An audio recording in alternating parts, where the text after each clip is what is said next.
9 अगस्त को कोलकाता में trainee doctor के रेप और मर्डर कांड का 1 महीना होने को आया, लेकिन सीबीआई जांच उस एक आरोपी के आगे नहीं बढ़ पाई है जिसे कोलकाता पुलिस ने दूसरे ही दिन गिरफ्तार किया था।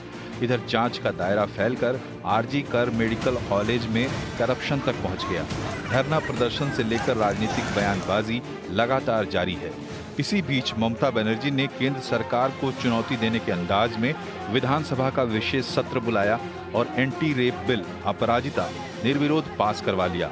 इस बिल में रेप के मामलों के लिए special task force, special court का प्रावधान है। साथ ही 21 दिन में जांच पूरी कर आरोपी को मृत्यु दंड या आजीवन कारावास देने का प्रस्ताव है। ममता बनर्जी का कहना है कि ये कानून एक मॉडल बनेगा जिसे दूसरे राज्य भी लागू करेंगे। মনে রাখবেন, এই বিলটি এখানে পাস হওয়ার পরে মাননীয় রাজ্যপালের কাছে যাবেন।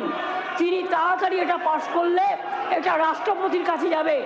রাষ্ট্রপতির কাছে গেলে এটা আইনে পাস হবে এবং এটা আইনে পাস হলে এটা একটা ইতিহাস হয়ে থাকবে এবং সব রাজ্য এটাকে আগামী দিন মডেল করবে। মনে রাখবেন, बिल को विधानसभा में तृणमूल के अलावा बीजेपी विधायकों का भी समर्थन मिला, लेकिन बीजेपी बिल को ध्यान भटकाने का एक तरीका मानती है।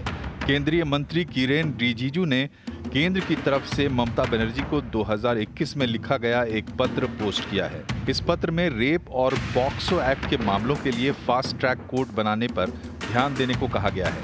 रिजिजू ने अपने पोस्ट में कहा है कि इस पत्र को मीडिया में भी काफी कवरेज मिला था, लेकिन बंगाल सरकार ने इसे लागू नहीं किया।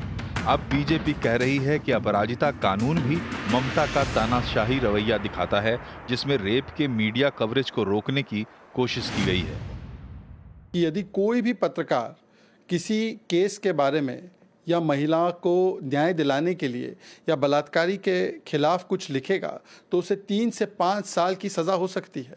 सोचिए, मतलब कि बंगाल में आज दीदी नहीं, ईदी अमीन की तरह वो काम कर रही है और इसी तानाशाही मानसिकता का परिचय बार बार उन्होंने दिया है। बीजेपी के अलावा दूसरी पार्टियां भी अपराजिता बिल के प्रति बहुत उत्साहित नजर नहीं आती। कांग्रेस सीबीआई की कार्यशैली पर सवाल उठा रही है, तो सीपीआई नेता एनी राजा मानती हैं कि नया कानून लाने से ज्यादा जरूरी है पहले से मौजूद कानून को सख्ती से लागू करना। Whenever there is an issue which is sensational and media picks it up, then suddenly to control or the public outrage, immediately either bringing a new law or amending the existing law. This is what we are, but after that everything is getting silent and nobody is bothered in monitoring. Or the governments are not interested in implementing the legislation. That is where the problem exists. CBI पूरी तरह से इस मामले को सुलझाने में असफल हो रही है, या जो सुलझा दिया था पहले 2 दिनों में वही सब कुछ था। तो कुल मिलाकर मैं सिर्फ इतना चिंता व्यक्त करना चाहता हूँ कि कानून का जो स्वरूप होगा वो तो राष्ट्रपति जी पे निर्भर करेगा, पर इसके तह में जाके ऐसी एविडेंस इकट्ठा करना चाहिए कि आरोपी छूटने न पाए, उसे सजा मिले। ये देशवासियों की इच्छा है। सवाल है कि ट्रेनी डॉक्टर की रेप हत्या या ऐसे किसी दूसरे मामले में पीड़िता को इंसाफ इसलिए नहीं मिल पाता है कि कानून कमजोर है, या ये जांच एजेंसियों पर सवाल खड़े कर रहे हैं। जहां अदालतों में वर्षों तक मुकदमे पूरे नहीं हो पाते, वहां 21 दिन में जांच पूरी कर आरोपी को फांसी या आजीवन कारावास का प्रावधान कितना प्रैक्टिकल है। ये बिल न्याय संहिता और नागरिक संहिता समेत केंद्र के कई कानूनों में बड़े बदलाव की सिफारिश करता है। ऐसे में क्या ये बिल कानून बनाने की नीयत से लाया गया है या फिर ये सिर्फ एक राजनीतिक हथियार है? सवाल ये भी है कि कोलकाता रेप मर्डर केस में ऐसी क्या बात है कि ना तो जांच पूरी हो रही है और ना विरोध प्रदर्शन और राजनीति रुक रही है।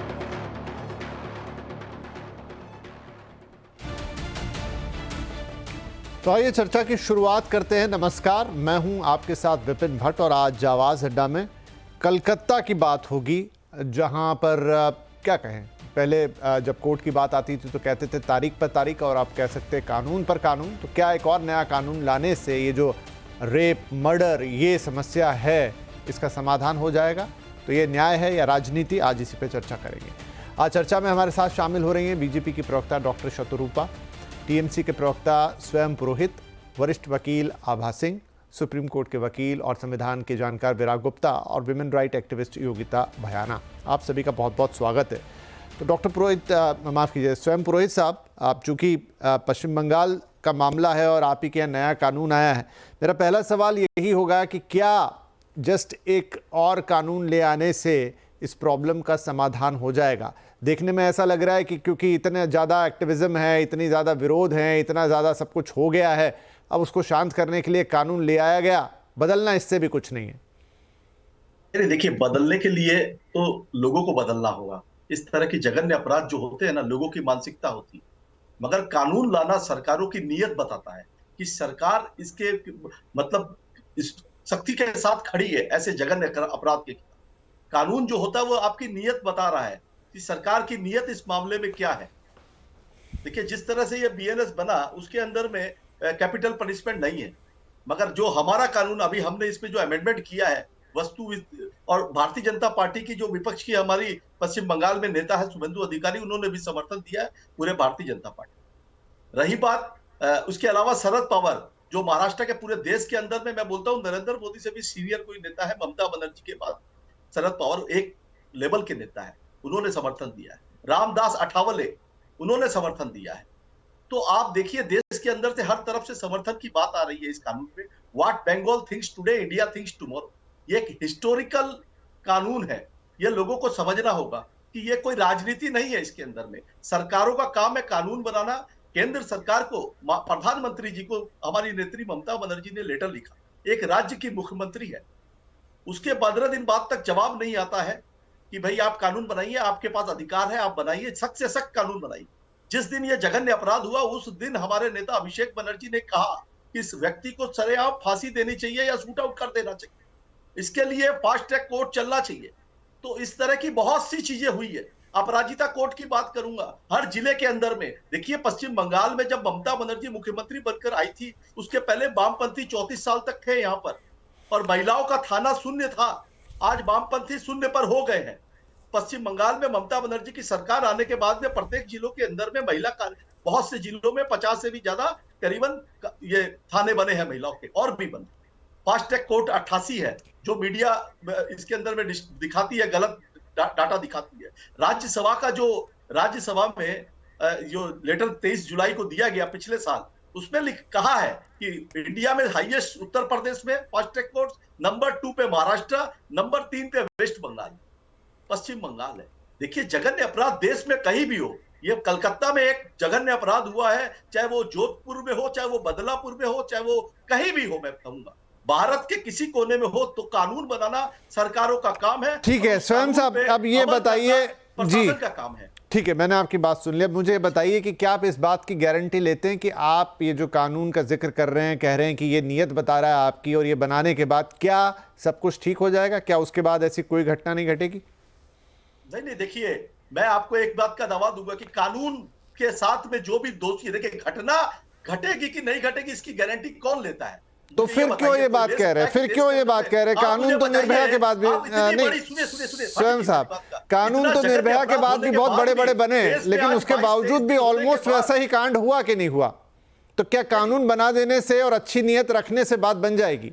नहीं, देखिए, कमी, देखिए, एक दिन में 90 बलात्कार देश में रोज, 90 रेप्स, ये गवर्नमेंट का डाटा है, मैं नहीं कह रहा हूं, प्रत्येक दिन हो रहे हैं। तो उन पर अगर कमी आएगी और पकड़े जाएंगे आरोपी, और लोगों के मन में एक भय होगा, डर होगा। कानून किस लिए बनता है? चोरी करने से मुझे इतनी सजा होगी, खून करने से। तो ये 90 का आंकड़ा तो आपके पास एक महीने पहले भी रहा होगा, तो हम क्या ये माने कि इंतजार हो रहा था कि फिर कुछ ऐसा घटेगा? नहीं, मैं स्वयं साहब आपको सही या गलत ठहराने की मेरी नियत नहीं है यहाँ पे, लेकिन मैं कह रहा हूँ कि 90 का आंकड़ा तो कोई एक महीने पहले नहीं आया, लेकिन क्या हम इस इंतजार में थे कि ऐसी कोई घटना घटेगी और फिर हम कानून बनाएंगे?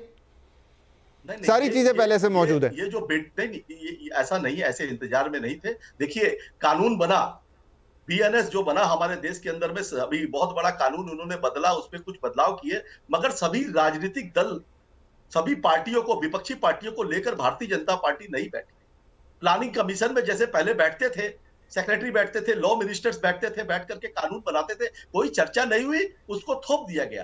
तो उसमें कुछ सुधार हो सकता है। आप हमसे पूछते तो हम बताते, आपने पूछा नहीं, आपने कानून बना दिया, गृह मंत्रालय से पास वो देखिए, पार्लियामेंट में पास करके कानून को थोप दिया वो गया। एक अलग बात है। वो अगर वही कानून होगा, मैं यही तो कह रहा हूं, मैं यही तो कह रहा हूं सर कि आपका अपराजिता कानून ही बदल दिया जाए भारतीय न्याय संहिता के साथ, आप इसकी गारंटी लेते हैं कि ये सब रुक जाएगा? नहीं रुकेगा। शतरूपा मैम, आपने तो समर्थन किया है यहां पर पश्चिम बंगाल में इस कानून का, आपके विधायकों ने, क्या आप इसको आगे पास भी होने देंगे? मतलब अब राष्ट्रपति के अनुमोदन के बिना तो ये आएगा नहीं, और इसका आएगा मतलब कि बंगाल में इनका कानून चलेगा और बाकी जो आपकी न्याय संहिता वो अलग रहेगी। क्या इस पर क्या कहना है आपका कि बंगाल अपना अलग कानून बनाए? वो बात की बात है, हम उस पर और चर्चा करेंगे कि उस कानून से होगा कितना कुछ।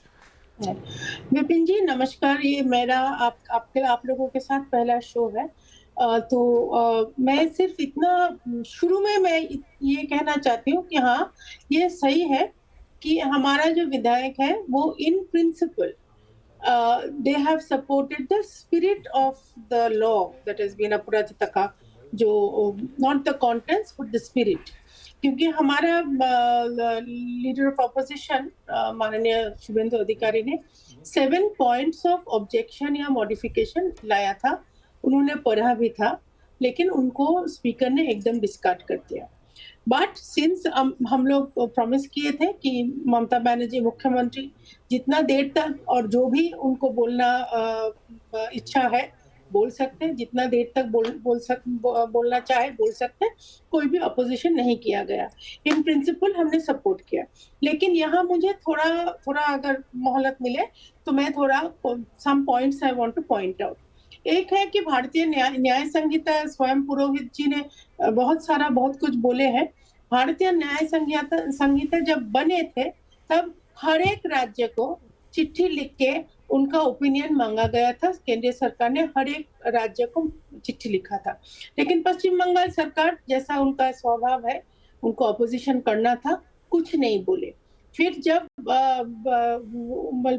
प्रीवियस टर्म खत्म होने वाली थी, लास्ट सरकार जब खत्म होने वाली थी, तब ममता बनर्जी ने एक चिट्ठी लिखा प्रधानमंत्री जी को कि Bharatiya Nyaya Sanhita was formed in the dark days of parliament.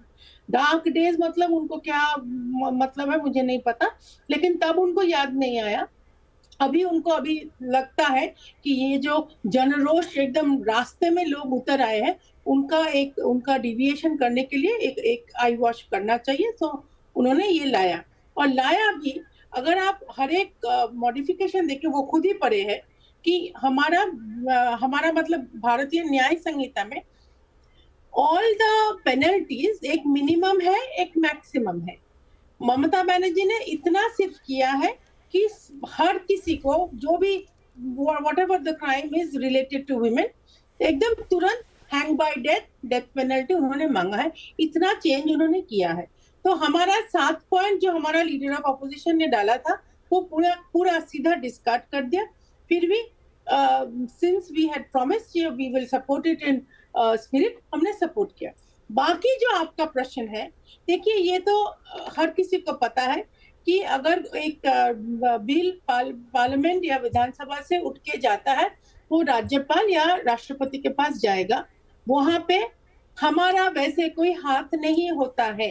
अगर तृणमूल अगर ये मान के चले कि हाई कोर्ट बीजेपी का ऑफिस बन गया, राज्यपाल माननीय राज्यपाल बीजेपी के कार्यकर्ता बन गया, उनका जो परसेप्शन है वो उन परसेप्शन से रहे। अगर राज्यपाल को लगता है ये बिल आगे जाएगा तो राज्यपाल साइन करेगा, नहीं तो वापस भेजेगा।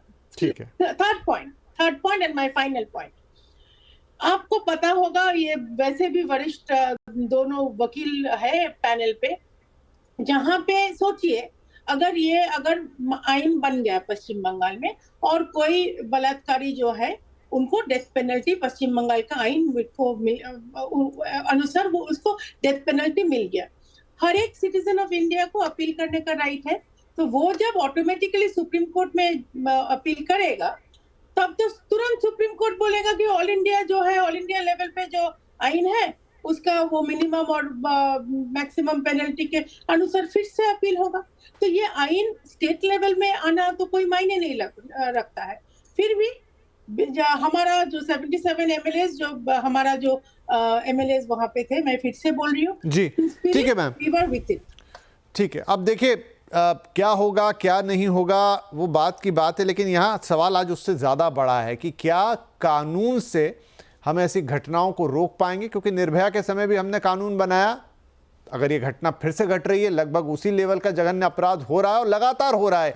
ठीक है, कौन सा मीडिया में ज़्यादा आया क्योंकि एक डॉक्टर थी और उस लिहाज से वो बहुत बड़ा कैंपेन बन गया, लेकिन क्या ऐसी घटनाएं रोज़ नहीं घट रही हैं? रोज़ घट रही हैं, हर तरह से घट रही हैं। अभी स्वयं पुरोहित साहब ही नंबर दे रहे थे।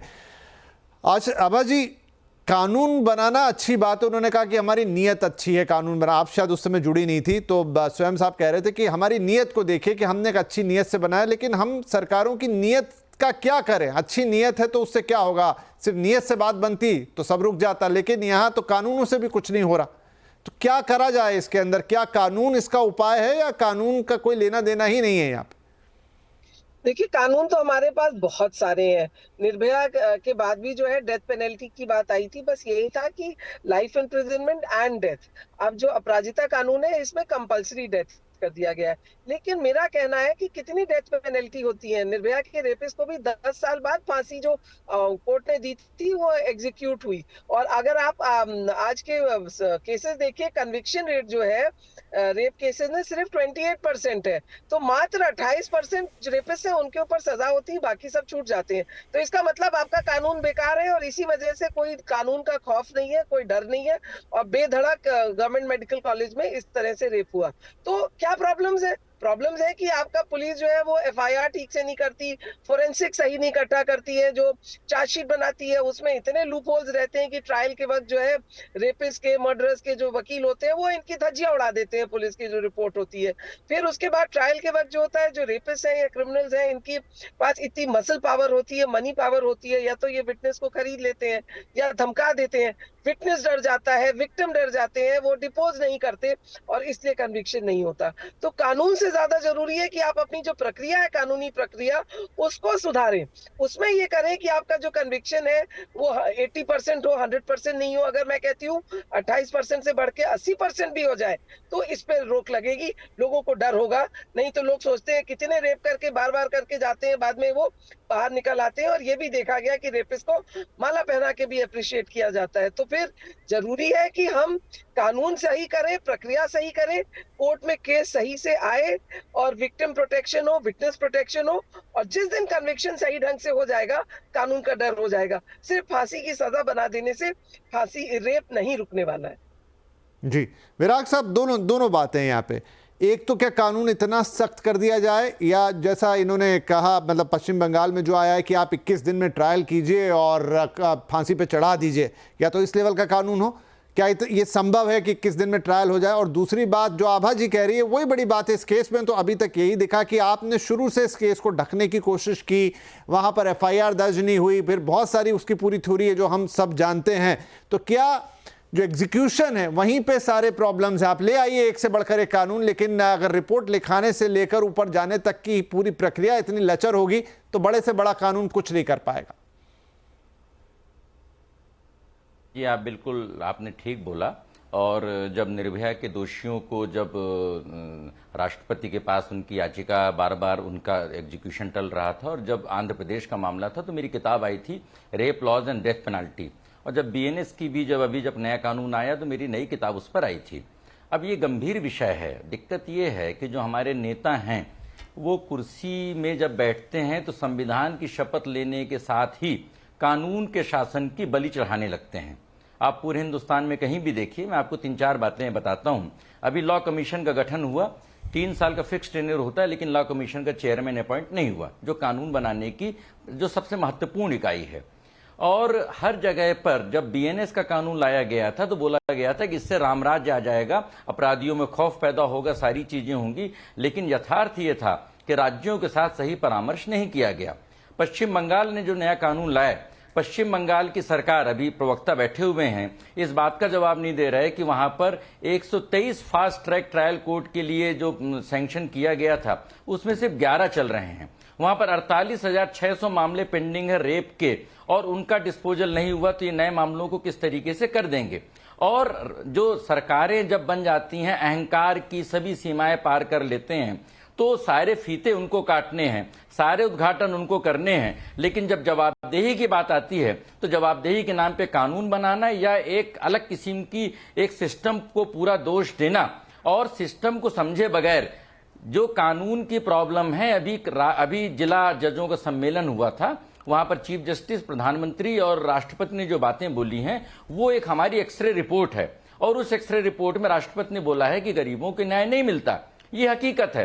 अब उस हकीकत को दरकिनार करके हम कानून का शगुफा जो छोड़ते हैं, इस शगुफेबाजी से दिक्कतें और ज्यादा बढ़ रही हैं। मैं आपको 3 उदाहरण देता हूं। अस्पतालों की हालत क्या है? अभी कुछ दिनों पहले मध्य प्रदेश के कलेक्टर ने बताया था कि अस्पतालों में लोगों के पास जरूरी चीजें नहीं हैं। अभी मध्य प्रदेश में नीमच में एक मामला आया जहां पर आदमी को 7 साल से न्याय नहीं मिल रहा था, घिसटता हुआ रेंगता हुआ न्याय गया वहां पर जाकर के। महाराष्ट्र में अभी जब ये जो रेप कांड हुआ बदलापुर वाले में, चार्जशीट फाइल नहीं हुई और वहां पर उप मुख्यमंत्री ने बोल दिया कि हमने स्पेशल पब्लिक प्रोसिक्यूटर अपॉइंट कर दिया है जो दोषियों को फांसी दिलवाएगा।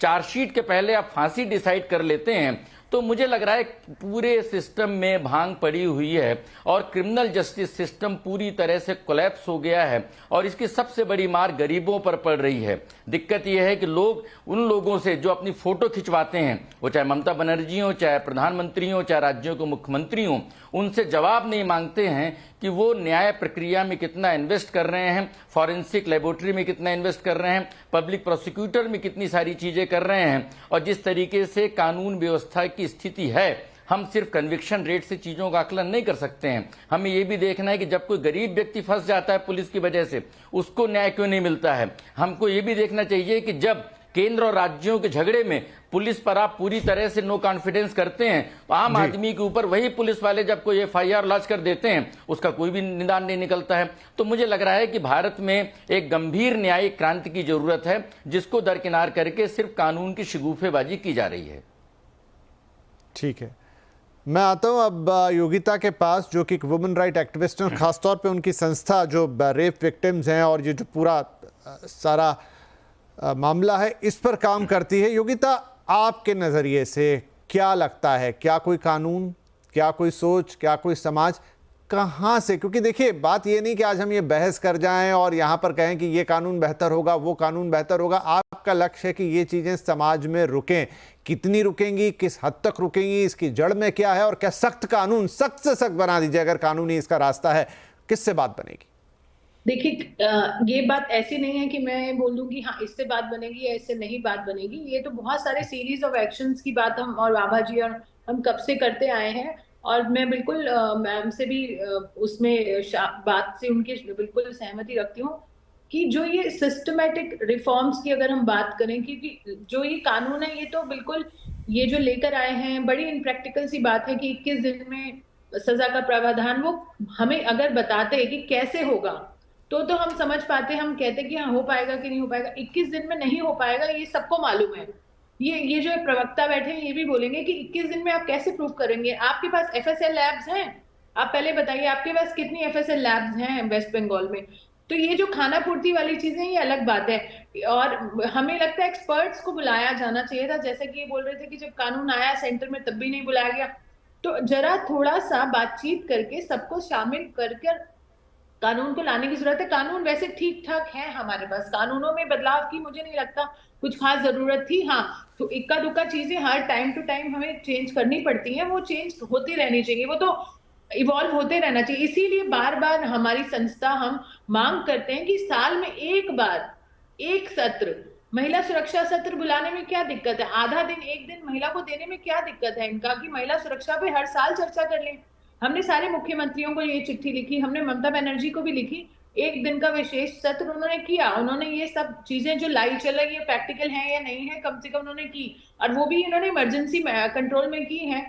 उस बात पे भी हम नहीं जाते। चलिए, बहुत सारे राज्यों में भी रेप होते हैं, नहीं करते, इन्होंने किया, इस चीज के लिए इनको शुक्रिया। बट ये हर राज्य को एक विशेष सत्र बुलाना चाहिए, मुख्यमंत्री को से लीड करना चाहिए, अर्जेंट है ये। और ऐसा ही लोकसभा में इमरजेंसी सत्र की मांग मैंने प्रधानमंत्री को भी लिखी है, वो भी होना चाहिए।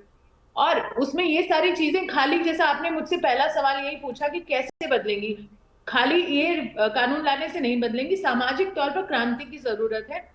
Educational reform, police reform, politics reform, legal reform, social reform, pornography ban होनी पड़ेगी, इंफ्रास्ट्रक्चरल रिफॉर्म्स होने पड़ेंगे, ब्रॉडकास्टिंग पे लिमिट लगानी पड़ेगी, सोशल रिफॉर्म्स की क्रांति की जरूरत है।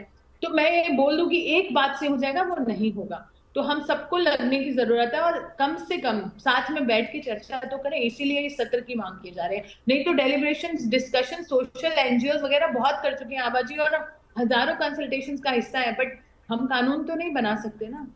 हमारे पास बजट नहीं है ना, हमारे पास पैसा नहीं है ना, तो हम वहां पर हार मान जाते हैं। तो हम चाहते हैं कि सरकारें इसमें बिल्कुल साथ जुड़कर काम करें, सामाजिक कार्यकर्ताओं के साथ काम करें, हमें भी थोड़ी तवज्जो दे, हमारा भी एक्सपीरियंस है, हमसे भी बात कर लें, हमसे भी पूछ लें, तो हम भी उसमें शामिल होना चाहेंगे। ठीक है, समय देते हैं। ठीक है। स्वयं साहब, आपने कहा कि जो आपके यहाँ का कानून आया है वो 21 दिन में न्याय की बात कर रहा है, लेकिन अगर हम मौजूदा मामले को ले लें और जिस तरीके से पूरी प्रक्रिया चली, मैं बहुत डिटेल में जाके बार बार वो पॉइंट्स इसलिए नहीं बोल रहा हूँ क्योंकि उससे समय ज़ाया होगा। लगा नहीं कि कहीं आपके यहाँ आपने नीयत की बात की थी शुरू में, वो नीयत कहीं दिखी नहीं, चाहे वो पुलिस रिपोर्टिंग से लेकर अभी तक का पूरा मामला हो। सबसे पहले गुप्ता जी हमारे जो सुप्रीम कोर्ट के वरिष्ठ वकील हैं, उन्होंने बहुत सी बातों को, उनकी बातों को मैं समर्थन करता हूं, मगर एक बात उन्होंने कही कि 11 कोर्ट यहाँ पर फास्ट ट्रैक एक्टिव है।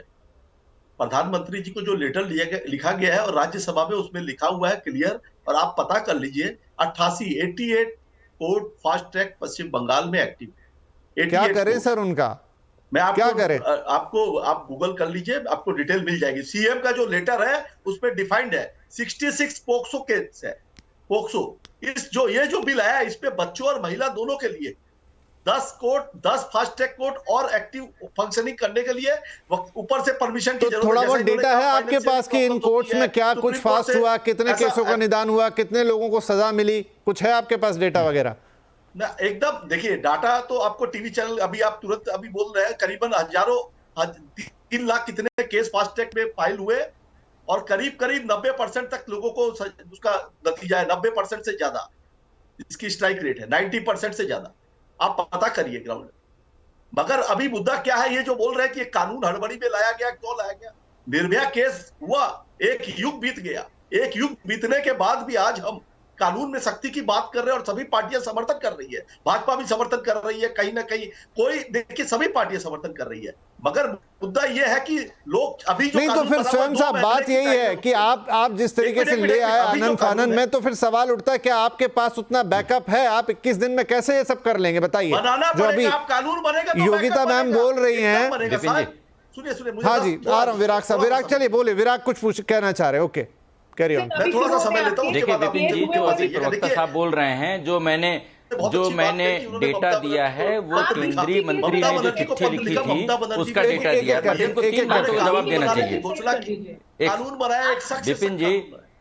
विपिन जी, हाँ जी, विपिन जी, इनको 3 बातों का जवाब देना चाहिए। जब बीएनएस में केंद्र सरकार ने चिट्ठी लिखी थी, जो ये अभी अमेंडमेंट लेकर के आए हैं, उस समय क्यों ने इसको प्रपोज किया था? क्योंकि इसी तरीके के अमेंडमेंट 2019 में दिशा में, आंध्र प्रदेश में और 2021 में महाराष्ट्र में आए थे। नंबर 1, नहीं मेरी बात सुन लें आप, मेरी तीनों बातें सुन लें, मेरी तीनों बातें सुन लें आप कृपया।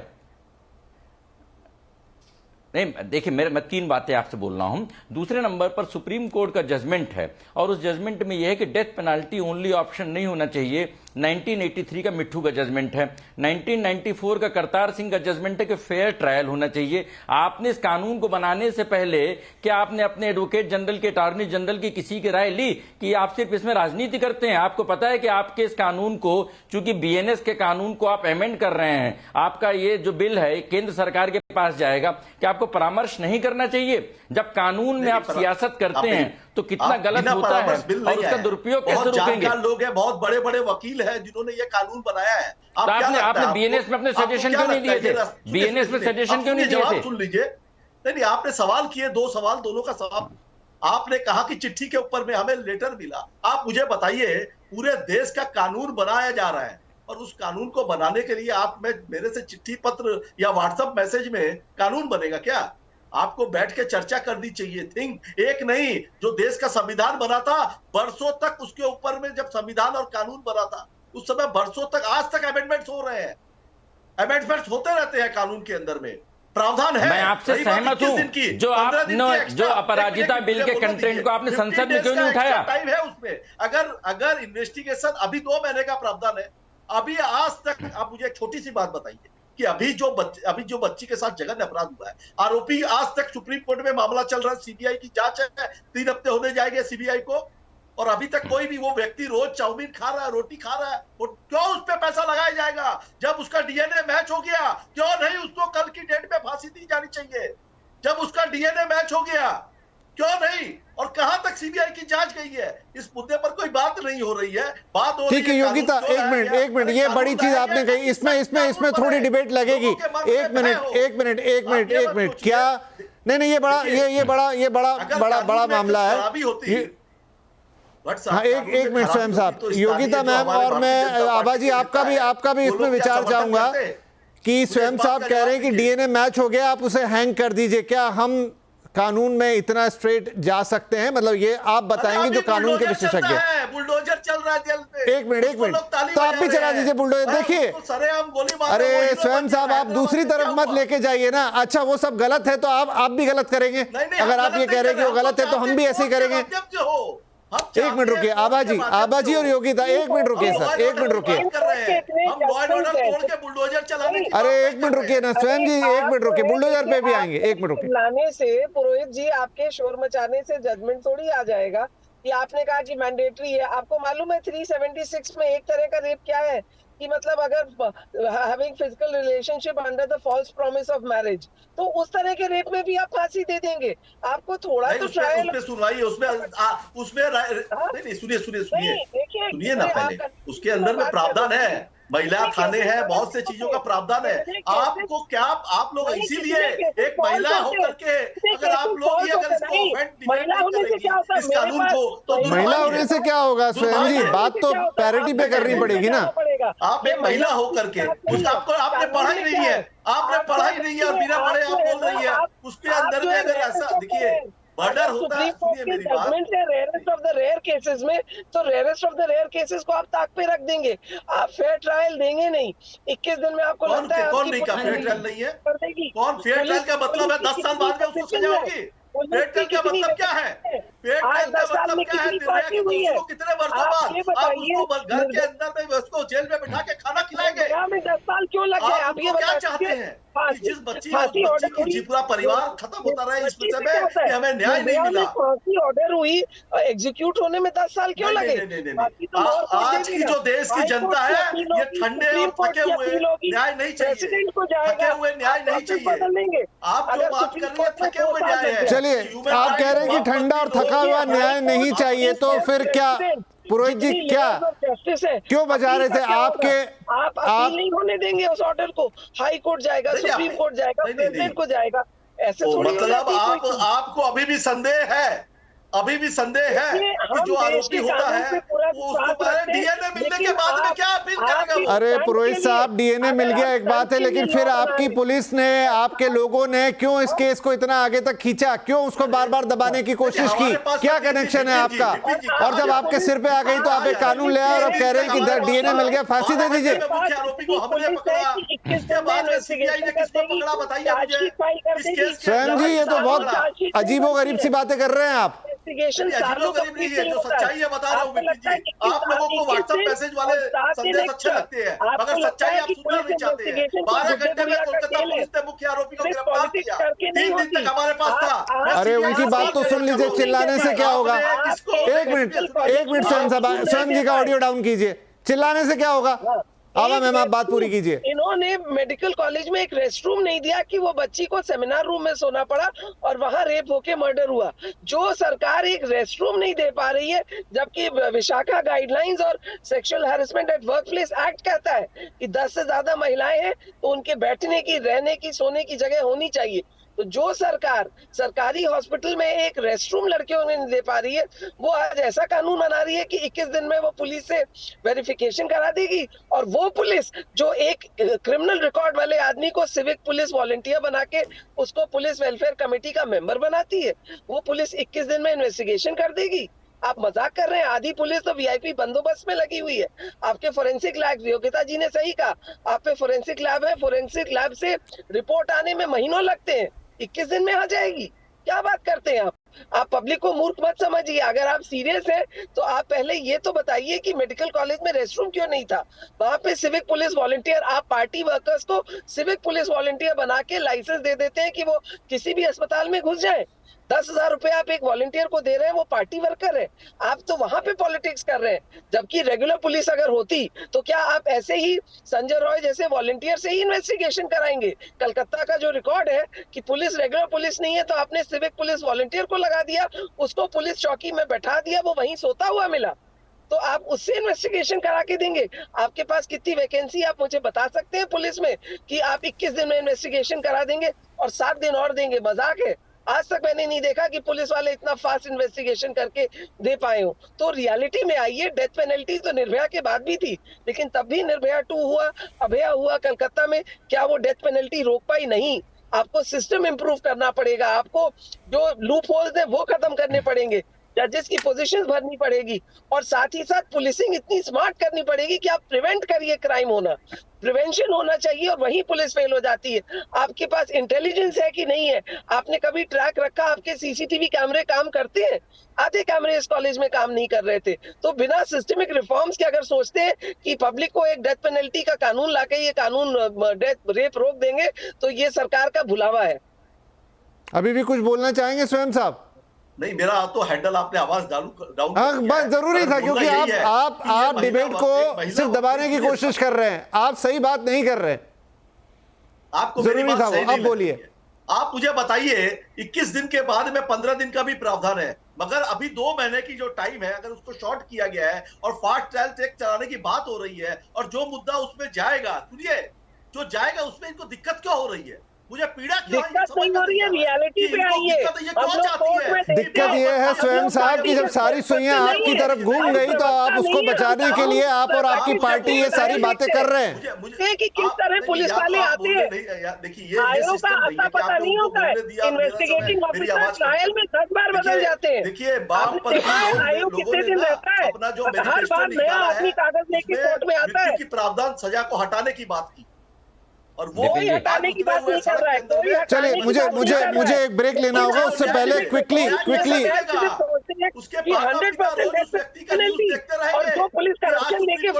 नहीं स्वयं साहब, आप कितना भी बोल लीजिए, आप शायद ये प्रिपेयर करके आए होंगे कि मैं लगातार बोलूंगा, डिबेट नहीं होने दूंगा, कोई मतलब नहीं है इस बात का।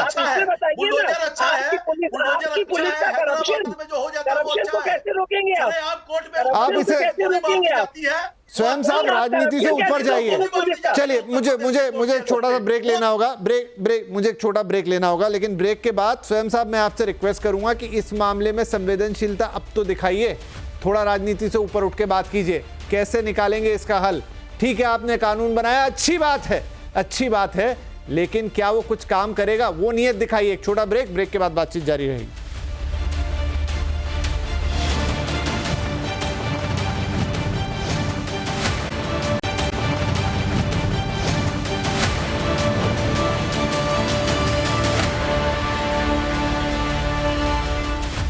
Welcome back. आवाज अड्डा में बात हो रही है अपराजिता बिल, न्याय या फिर राजनीति। तो ब्रेक से पहले जिस तरह की बातें हुई तो ऐसा लगने लग गया है कि राजनीति ही ज्यादा है, न्याय तो थोड़ा कम है या दिखावे की बात ज्यादा है। एनीवेज, जो भी है, और चलिए वापस से डिबेट की शुरुआत करते हैं। और शायद स्वयं पुरोहित जो अभी बातें कर रहे थे बहुत सारी, वो चले गए फिलहाल डिबेट से। आएंगे तो अच्छी बात है, नहीं आएंगे तो माना जाएगा कि फिर वो राजनीति ही थी, फिर वो बातें नहीं थी। एनीवेज, शतरूपा, अगेन आप भी एक राजनीतिक पार्टी से जुड़ी, और बात हम यहाँ राजनीति की नहीं कर रहे हैं। आप लोगों के बीच में आरोप प्रत्यारोप चलेगा और वो जाहिर सी बात है क्योंकि आप राजनीतिक पार्टियों को बिलोंग करते हैं, लेकिन हम चाहते हैं या पूरा देश चाहता है कि इस चीज का, कम से कम इस अपराध का तो कोई प्रैक्टिकल सॉल्यूशन आप लोग सब मिलकर निकालें। प्रैक्टिकल का मतलब यहाँ है कि कानून को जितना सख्त करना है सख्त किया जाए, चीज़ों को जितना दुरुस्त करना है उतना दुरुस्त किया जाए, लेकिन इन घटनाओं को एक साथ मिलकर रोका जाए।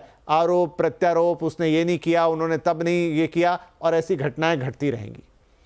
विनीत जी, मैं एकदम आपसे सहमत हूँ मानती हूँ कि मैं बीजेपी का स्पोक्स पर्सन हूँ, लेकिन मैं आभा जी के साथ मैंने बहुत बार डिबेट किया है, उनको शायद पता होगा कि मैं थोड़ी सी अलग हूँ, क्योंकि मैं बहुत सेंसिटिव हूँ महिलाओं के सिचुएशन में। मैं सिर्फ थोड़ा सा फैक्ट्स बताना चाहती हूँ। आज जो डिस्कशन में कल जो डिस्कशन में विधानसभा में 7 पॉइंट्स लीडर ऑफ अपोजिशन ने उठाया था। 7 पॉइंट्स अगर मैं बोलूंगी बहुत टाइम लग जाएगा, लेकिन नहीं मैडम, वो छोड़ दीजिए, कोई मतलब नहीं है उन बातों का, कोई मतलब नहीं है उन बातों का कि वहां पर शुभेंदु अधिकारी ने क्या कहा और क्या। आप तो ये बताइए कि क्या होगा इसमें आगे। नहीं, सुनिए मेरा बात थोड़ा सा सुन लीजिए, आपको ठीक है, बोलिए। अच्छा बोलिए। देखिए, ये विराट जी ने भी कहा कि attitude of the government is very important, जो कि पश्चिम बंगाल में ममता बनर्जी का इनसेंसिटिविटी बहुत हमने देखे हैं कि उन्होंने एक 14 साल का रेप हुआ तो उन्होंने बोला कि अरे पूछो अफेयर है कि प्रेग्नेंट है। ऐसा बातें जो आरोपी होता है, जो बलात्कार करने का सोच भी लेते हैं, तो उन लोगों को ऐसा लगता है अरे सरकार ही ऐसा होगा तो हमको कोई कुछ नहीं करेगा। तो पहले बात यह है कि जहां भी हो, जो भी राष्ट्र है, जो भी स्टेट है, attitude of the government has to be very very sensitive and बहुत स्ट्रिक्ट होना पड़ेगा।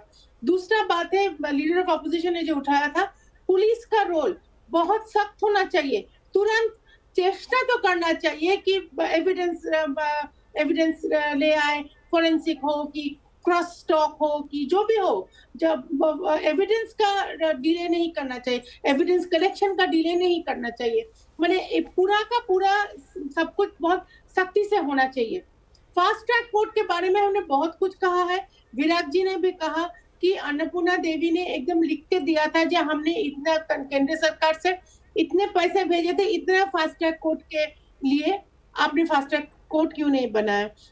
मैं सिर्फ इतना बोलना चाहती हूँ कि ये राजनीति करने का सच में समय नहीं है, क्योंकि अभी जो पश्चिम बंगाल का सिचुएशन है वो बीजेपी, सीपीएम, तृणमूल कांग्रेस के ऊपर चले गए हैं।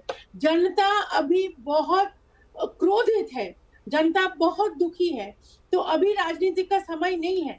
आपका जो प्रश्न है जो आगे क्या होगा, आगे देखिए, हम सब एकदम दृष्टि लगा के बैठे थे कि सुप्रीम कोर्ट का कल हियरिंग होगा, लेकिन अभी पता चला है कि चीफ जस्टिस ऑफ इंडिया का शायद तबीयत ठीक नहीं है, कल नहीं होगा।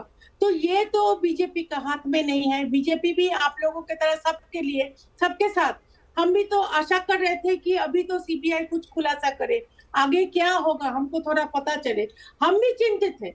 लेकिन कल जो परसों जो विधानसभा में जैसे जिस टोन से मुख्यमंत्री ने बात किया है, आप इनका प्रवक्ता लोगों को, ठीक है मैम, अब उनको छोड़ देते हैं आप, ठीक है, क्योंकि ये किसी भी राज्य की कहानी हो सकती है। नहीं, मेरा मतलब ये है कि वो बात हमने समझ ली, अभी तो मामला सीबीआई के हाथ में है। बात ये नहीं कि बात पश्चिम बंगाल की है कि राजस्थान की है कि यूपी की, कई राज्यों में आपकी सरकार है, क्या वहां पर केसेस नहीं होते?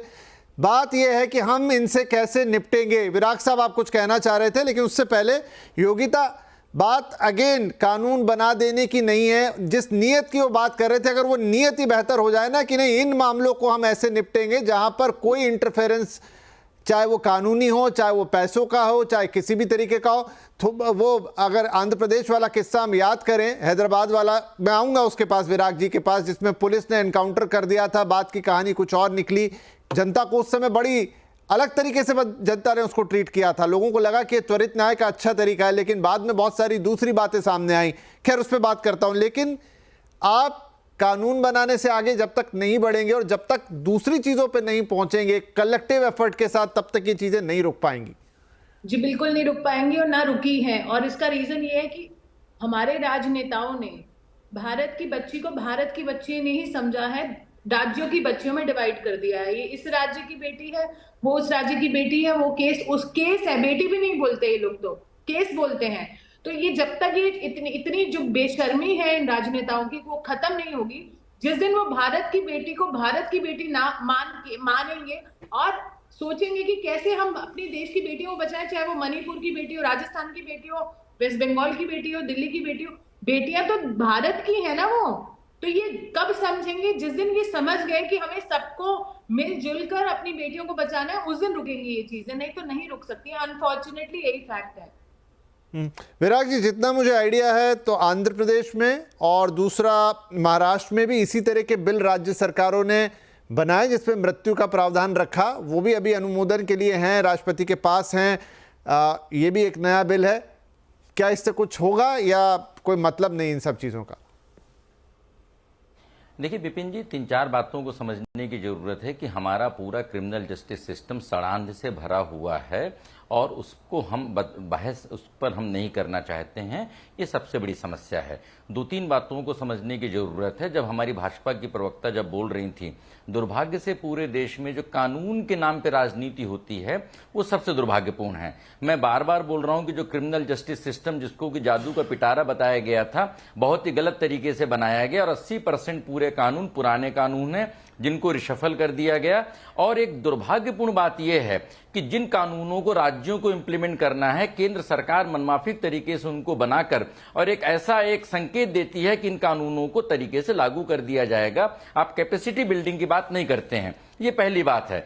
दूसरी बात जो सबसे बड़ी दुर्भाग्यपूर्ण बात है कि अगर एफआईआर लॉज नहीं हो तो पुलिस वाले के खिलाफ क्या कार्रवाई हो, क्योंकि सुप्रीम कोर्ट के जजमेंट है। अगर गलत एफआईआर हो तो पीड़ित व्यक्ति को पीड़ा पहुंचाने के लिए आपके खिलाफ क्या दिक्कत हो। इन बातों को जब तक हम इंप्लीमेंट नहीं करेंगे, ये दूसरी बड़ी बात है। जो तीसरी सबसे बड़ी बात यह है कि हम सिर्फ इसको आज सुप्रीम कोर्ट का मामला लेते हैं। सुप्रीम कोर्ट में पूरे जजों की स्ट्रेंथ आ गई है और सारे वायदों के बावजूद वहां पर पेंडेंसी बढ़ती जा रही है। पेंडेंसी क्यों बढ़ती जा रही है? क्योंकि मुकदमेबाजी हमारी राष्ट्रीय संस्कृति बन गई है और उसमें जब तवा गर्म होता है तो बहुत हल्ला होता है और उसके बाद फिर मामले वो नेपथ्य में चले जाते हैं। इसीलिए बुलडोजर जस्टिस, वहां पर हम बार बार बुलडोजर जस्टिस की बात करते हैं। तो ये नेताओं को समझने की जरूरत है कि जस्टिस सिस्टम पे न वो इन्वेस्ट कर रहे हैं, न गंभीरता से काम कर रहे हैं, न विधि आयोग को वो गंभीरता से चीजों को कर रहे हैं, न अदालतों को सही इंफ्रास्ट्रक्चर प्रदान कर रहे हैं। लोगों में जो असंतोष है, उस असंतोष को शॉर्टकट तरीके से अगर सॉल्व करने की कोशिश की गई, इससे डेमोक्रेसी कमजोर होगी, रूल ऑफ लॉ कमजोर होगा। यह सिर्फ मामला पश्चिम बंगाल का नहीं है, ये मामला देश के सभी राज्यों का है और इसमें मूलतः गलती केंद्र सरकार की है, क्योंकि केंद्र सरकार कानून निर्माण की दिशा में लेजिस्लेटिव फ्रंट में बहुत बुरी तरीके से, मैं आपको 2 उदाहरण देता हूं। उत्तराखंड में चुनाव के पहले उन्होंने यूनिफॉर्म सिविल कोड आनंद फान में लागू कर दिया, लेकिन उसके रूल्स आज तक नहीं बने और हाईकोर्ट ने उस कानून के बेसिस पर एक ऑर्डर पास कर दिया, बातें पता रूल ही नहीं बने। इसी तरीके से डेटा प्रोटेक्शन कानून है, इतने सालों से हल्ला मच रहा है, कानून बन गया लेकिन रूल्स नहीं बने हैं। तो कानून को हमने एक वोट बैंक का माध्यम बना लिया है, लेकिन कानून हमारे लिए देश निर्माण का, समाज निर्माण का, कानून के शासन का, संविधान के शासन का एक आधार नहीं है। यह दुर्भाग्य है और यह दुर्भाग्य हमको केंद्र में और राज्यों में सब जगह देखने को मिल रहा है। जी, तो आभा जी, कौन सा कानूनी सिस्टम इस पूरे मामले को संवेदनशील बनाएगा? क्या कर सकते हैं हम, अगर, क्योंकि सारी बहस इर्द गिर्द कानून के आसपास हो रही है। आपने शुरू में बोला कि इम्प्लीमेंटेशन उसका बड़ा इंपॉर्टेंट है, एग्जीक्यूशन बड़ा इंपॉर्टेंट है, लेकिन क्या एक बेहद कड़ा कानून समस्या का हल है? देखिए, कानून, मैंने जैसे कहा कि कानून बहुत अच्छे हैं, अगर उसमें कुछ चेंजेस ये ला रहे हैं, क्योंकि तारीख पे तारीख जो होता है उसको कैसे हैंडल करेंगे, और साथ ही साथ पुलिस की जो करप्शन है, जो पुलिस फॉल्स केसेस करती है, उस पे क्या रोक लग पाएगी? क्योंकि अब कानून ये कहता है you are innocent till you are proven guilty. तो पुलिस अगर गलत लोगों पे एफआईआर करती है, रेप के चार्ज लगाती है, उसको हम कैसे चेक करेंगे? वो भी एक देखने की चीज है। ये भी मालूम है कि 30 से 40% फॉल्स केसेस रजिस्टर होते हैं, ये मैं नहीं, कोर्ट भी बोलता है कई बार। तो इसलिए जरूरी है कि एक सिस्टमिक रिफॉर्म होना है और जो एग्जिस्टिंग कानून है उसमें अगर ये चेंजेस ला रहे हैं, उसके ऊपर आप स्टेक होल्डर्स को लाइए, जो एनजीओ हैं, एक्टिविस्ट हैं, जो लॉ के एक्सपर्ट्स हैं, उनको बगैर लाए आपने बस एक पब्लिक प्रेशर में मीडिया की टीआरपी को दिखाने के लिए आपने एक लॉ बना दिया। ऐसे कई लॉ बनते हैं, कानून देखिए, लॉ कमीशन बैठता है, सालों उस पर डिस्कशंस होते हैं, तब कोई कानून सामने आता है। और ये नी जर्क रिएक्शन से हम क्राइम नहीं रोक पाएंगे। सबसे बड़ी चीज क्राइम जो रोकती है वो होती है पुलिस की इंटेलिजेंस, कि आप पे क्या क्रिमिनल्स की लिस्ट है। आपके यहाँ भी तक देखा गया है कि कितने रेपिस्ट उनको पैरोल या फरलो पे बाहर आते हैं, दोबारा क्राइम करके जाते हैं, या फिर पैरोल पे आते हैं, जंप कर जाते हैं। तो इन सब के लिए आपके पास क्या सोल्यूशन है? फांसी देने से क्राइम कैसे रुक जाएगा? पिछले 10 साल में कितनी फांसी हुई है आप वो देख लीजिए। तो एक गिनी चुनी फांसियां होती हैं, उसके बारे में उससे क्या आप पूरा क्राइम रोक लेंगे? जी नहीं। सिर्फ एक डेथ पेनल्टी कह के, डेथ पेनल्टी करके आप अटेंशन डाइवर्ट कर रहे हैं, वो सोल्यूशन नहीं है। इसमें जो है सीरियसली करना पड़ेगा कि पुलिस का करप्शन रोकिए, 100% FIR लिखवाइए, टाइम बाउंड मैनर में इन्वेस्टिगेशन हो, फोरेंसिक लैब्स बनवाइए कि आपका इन्वेस्टिगेशन सही हो। आप पुणे पॉर्श केस में देखिए कि ब्लड सैंपल ही बदल दिया। आरुषि मर्डर केस में आज तक नहीं पता चला किसने उसका मर्डर किया। यूपी पुलिस आई, उसके बाद CBI आई, कुछ नहीं बता पाए। आपने कहा कि गैंगरेप हुआ था, लेकिन अभी तक CBI ने नहीं कहा कि वो गैंगरेप है कि सिंगल इंसान ने RG कार मेडिकल कॉलेज में रेप किया। तो ये जो ड्रॉबैक्स है सिस्टम के, उनको रेक्टिफाई करना जरूरी है, ताकि जब ये केस कोर्ट में आए तो इसमें कन्विक्शन हो, स्पीडी जस्टिस हो, टाइमली जस्टिस हो, और 100% कॉन्फिडेंस हो कि न्याय मिलेगा, कन्विक्शन होगा। तभी हम महिलाओं को सेव कर पाएंगे, बच्चियों को इस जघन्य अपराध से बचा पाएंगे। पुरोहित साहब शायद आ गए दोबारा, तो वेलकम सर। मुझे लगा नहीं था कि आप वापस आएंगे। नहीं, मैंने लगा आपका शो खत्म हो गया भट्ट साहब। नहीं, शो खत्म नहीं हुआ। तो चलिए, अच्छी बात है आप आए। तो देखिए, बात हो रही है सिस्टम में षड्यंत्र की। न्याय तो ठीक है, आपने लिख दिया किताबों में, न्याय तक तो बात तब पहुंचेगी। एक मिनट मेरा पूरा सुन तो लीजिए सर। आप उसके एंड पर क्या कर रहे हैं? आप उसके एंड पर क्या काम करेंगे? आप हजारों कोर्ट्स बना दीजिए, लेकिन जब तक उन कोर्ट्स में बैठने वाले लोग मानेंगे नहीं कि मुझे यहाँ जो काम करना है और मेरे ऊपर कोई एक विजिल है, तब तक कुछ नहीं होने वाला। बस ये विजिल की जो बात है ना, यही इंपॉर्टेंट है। कानून सरकारें बनाती है, विजिलेंस का काम भी सरकारों को चलाना होता है। मगर देश में जैसा अभी संसाधनों की कमी है, वरिष्ठ वकील साहब ने कहा, ये बात कही है कि बहुत सी चीजें डिलेड है। आज 75-78वां आजादी का महोत्सव मना रहे हैं, मगर आज भी हमारी कानून व्यवस्था लचर है, गरीबों को इंसाफ नहीं मिलता। मैं इस बात से सहमत हूं कि आज ये मेडिकल कॉलेज में ये हादसा हुआ, इसलिए ये बहुत बड़े रूप में चला गया, मगर गांव में बच्चियों को पेड़ों से लटका दिया जाता है। तो इस सब के लिए अगर डर होना जरूरी है, समाज में अगर कोई बच्ची के देखिए रही, पूरे देश में मैं थोड़ी सी बात बोलूंगा, राजनीतिक है, आपको राजनीतिक लगेगी, क्योंकि मैं ममता बनर्जी की तारीफ करूं कि पूरे देश के अंदर में जब नो आईडी नो वोट की बात की थी, तो प्रशासन को पूरा लोकतंत्र में ममता बनर्जी ने की। आईडी वोट TN सेशन थे उस समय। आज ये जो बिल पास हुआ है, इस बिल के अंदर में कुछ अभी इन्होंने खुद कहा कि राज्य सरकारों से पूछना चाहिए। राज्य सरकारों से चिट्ठी लिख करके खाली पूछने से नहीं होगा। आप वहां बोलने नहीं देते हैं मीटिंग में, जब हमारे नेता जाते हैं तब माइक बंद कर देते हैं उनका। तो इस तरह से लोकतंत्र नहीं चलता। पुरोहित जी, आप फिर उसी बात पे जा रहे हैं। आप अपना बताइए कि आप क्या, ठीक है, आपकी सारी बातें मान ली मैंने कि गलत हो गया, लेकिन इस गलत को जो हुआ है उसको कैसे सही करेंगे? क्या आप अपने प्रदेश के अंदर ऐसा सिस्टम बनाएंगे? आपके प्रदेश की घटना है ना सर। बिल्किस बानो के जो अरे भारतीय जनता पार्टी को हटाइए, आप बार बार उन पे मत आइए। बानो के बलात्कारियों को माला पहनाते हैं, तो ये बलात्कारियों के प्रति उनकी मंशा जाहिर करती है। आपकी बात कीजिए ना सर, कि फिर वही बात स्वस्थ होनी चाहिए। अगर आपके घर में कोई गलत, आपके शरीर का अंग खराब होगा, उसे काट देना पड़ता है। आप क्या भारतीय जनता पार्टी से बहुत डरे हुए हैं? लोग हैं तो नहीं पुरोहित जी, आपकी सुई भारतीय जनता पार्टी पे क्यों अटक रही है? मैं आपकी बात पूछ रहा, आप उनकी बात बता रहे। नहीं, इनकी उनकी बात नहीं करा रहा हूं, मैं सच्चाई की। तो फिर आप ये बताइए ना, जो मैंने सिंपल सा सवाल पूछा कि आपके राज्य में क्या सुधार करेंगे आप? सिस्टमैटिक कानून आप ले आए, बहुत अच्छी बात है, वो लागू हो जाता है और अच्छी बात है, लेकिन आप उसको लागू करवाने के बीच की जो प्रक्रिया है, आपका पूरा पुलिस सिस्टम और सब कुछ, उसका क्या करेंगे? सुशांत सिंह राजपूत ने सुसाइड की हत्या हुई उनकी, आज तक CBI नहीं बता सकी, सारे मीडिया को बता दिया गया। देखिए, आपने ना अंततः, पुरोहित साहब, आपने अंततः जो आज मेरे कार्यक्रम का टाइटल था कि न्याय या राजनीति, आपने सिद्ध कर दिया है कि राजनीति है। मत कीजिए, मत बोलिए, मुझे नहीं सुनना है आपको, ना कोई और सुनना चाहता है। आप सिर्फ आरोप प्रत्यारोप कर रहे हैं। अभी तक 1 घंटे की बातचीत में आपको समझ में नहीं आया कि हम ये बातचीत यहाँ पे पूरी क्यों कर रहे हैं। प्लीज सर, प्लीज मत बोलिए, आगे मत बोलिए, कोई नहीं सुनना चाहता आपकी इस बात को, इस सड़ी गली बकवास को कोई नहीं सुनना चाहता है। और आपके लिए नहीं, ये सभी राजनीतिक पार्टियों के लिए एक संवेदनशील मुद्दा है, इसको समझिए और इसका निदान लाइए, सिर्फ अपना चेहरा मत बचाइए। थैंक यू वेरी मच, नमस्कार।